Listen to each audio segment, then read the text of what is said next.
Hello ನನ್ನ ಕುಟುಂಬದವರೇ, ಹೇಗಿದ್ದರೆಲ್ಲರೂ?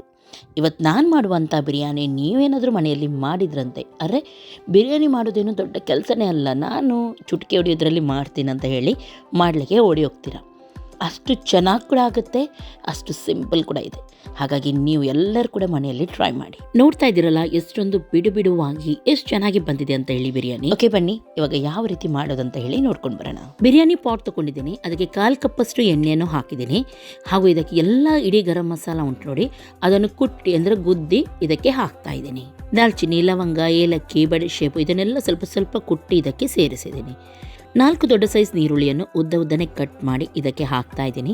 ಇದು ಇವಾಗ ಕೆಂಪಾಗೋವರೆಗೂ ವೇಟ್ ಮಾಡೋಣ. ಅಷ್ಟು ತನಕ ಚಿಕನ್ನಿಗೆ ಮಸಾಲ ಹಾಕೋಣ. ಇಲ್ಲಿ ಮ್ಯಾರಿನೇಟ್ ಮಾಡಿ ಇಡಲಿಕ್ಕೆ ಏನು ಕೂಡ ಇಲ್ಲ, ತಕ್ಷಣವೇ ಮಾಡಲಿಕ್ಕೆ 2 kg ಚಿಕನ್ ತೊಗೊಂಡಿದ್ದೀನಿ. ಅದಕ್ಕೆ ದೊಡ್ಡ ಕಪ್ಪಲ್ಲಿ 2 ಕಪ್ಪಷ್ಟು ಮೊಸರನ್ನು ಸೇರಿಸ್ತಾ ಇದ್ದೀನಿ.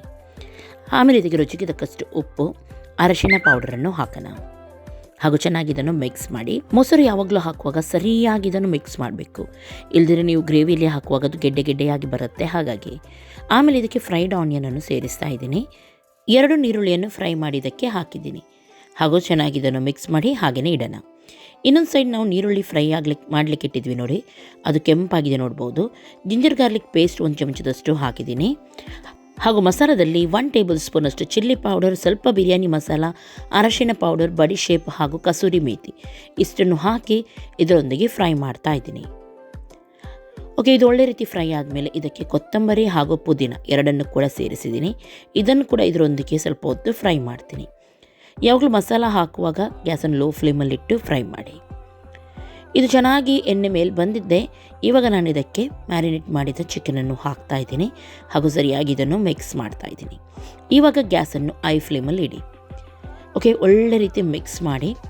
ಹಾಗೂ ಚಿಕನ್ ಇವಾಗ ಬೇಯಿಸಲಿಕ್ಕೆ ಬಿಡಲಿಕ್ಕೆ ನಮಗೆ ಉಪ್ಪೆಲ್ಲ ಆಲ್ರೆಡಿ ಹಾಕಿದ್ದೀವಿ ನಾವು. ಹಾಗಾಗಿ ಸರಿಯಾಗಿ ಮಿಕ್ಸ್ ಮಾಡಿ ಆಮೇಲೆ ಇದನ್ನು ಮುಚ್ಚಿಡಿ, ಚಿಕನ್ ಬೇಯಲಿ. ಅಷ್ಟು ತನಕ ರೈಸಿಗೆ ಕೂಡ ನೀರಿಟ್ಟಿದ್ದೆ, ಅದು ಕೂಡ ಕುದೀತಾ ಉಂಟು.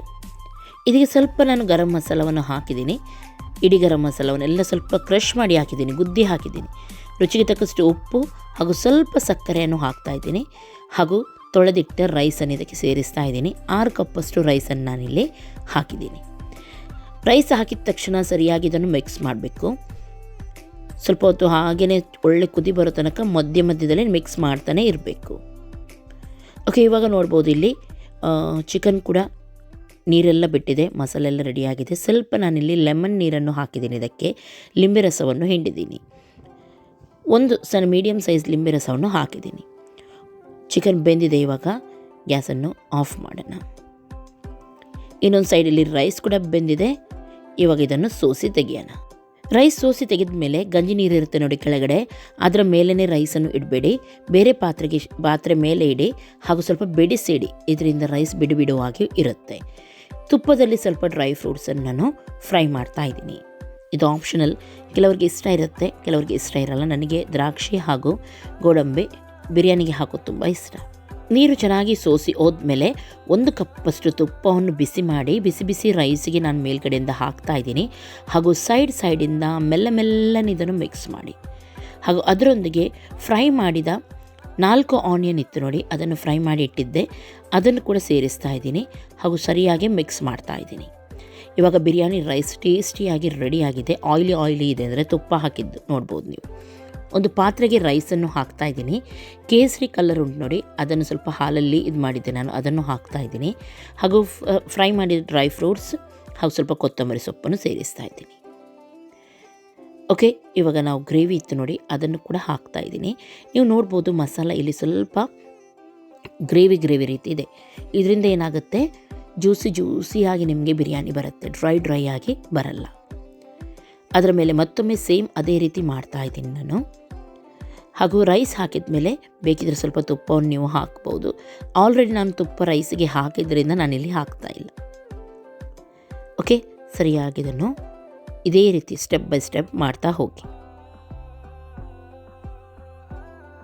ಓಕೆ, ಇಲ್ಲಿ ನೋಡ್ಬೋದು ನೀವು ಎಷ್ಟು ಚೆನ್ನಾಗಿ ಬಂದಿದೆ ಇದು ರೈಸ್. ಹಾಗೂ ಈ ಬಿರಿಯಾನಿ ತುಂಬ ಟೇಸ್ಟಿಯಾಗಿರುತ್ತೆ.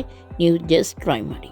ಬಿಸಿ ಮಾಡಿದ್ರಿಂದ ನಾನು ದಮ್ಮಿಗೆಲ್ಲ ಏನು ಕೂಡ ಇಡಲಿಲ್ಲ, ಜಟ್ಪಟಾಗಿ ಅದನ್ನು ತೆಗೆದು ಸರ್ವ್ ಮಾಡ್ತಾಯಿದ್ದೀನಿ. ಅರ್ಜೆಂಟಾಗಿ ನೀವು ಬಿರಿಯಾನಿ ಮಾಡಲಿಕ್ಕಿದ್ರೆ ಇದನ್ನೇ ಮಾಡಿ. ಇವತ್ತಿನ ಈ ರೆಸಿಪಿ ಇಷ್ಟ ಆಯ್ತು ಅಂತಂದರೆ ಲೈಕ್ ಮಾಡಿ, ಶೇರ್ ಮಾಡಿ, ಸಬ್ಸ್ಕ್ರೈಬ್ ಮಾಡಿ. ನಾಳೆ ಸಿಗ್ತೀನಿ. ಅದಕ್ಕಿಂತ ಮೊದಲು ಬಿರಿಯಾನಿ ಟ್ರೈ ಮಾಡಿ ಆದಮೇಲೆ ಹೇಗಾಗಿತ್ತಂತ ಹೇಳಲು ಮಾತ್ರ ಮರಿಬೇಡಿ. ಬಾಯ್ ಬಾಯ್.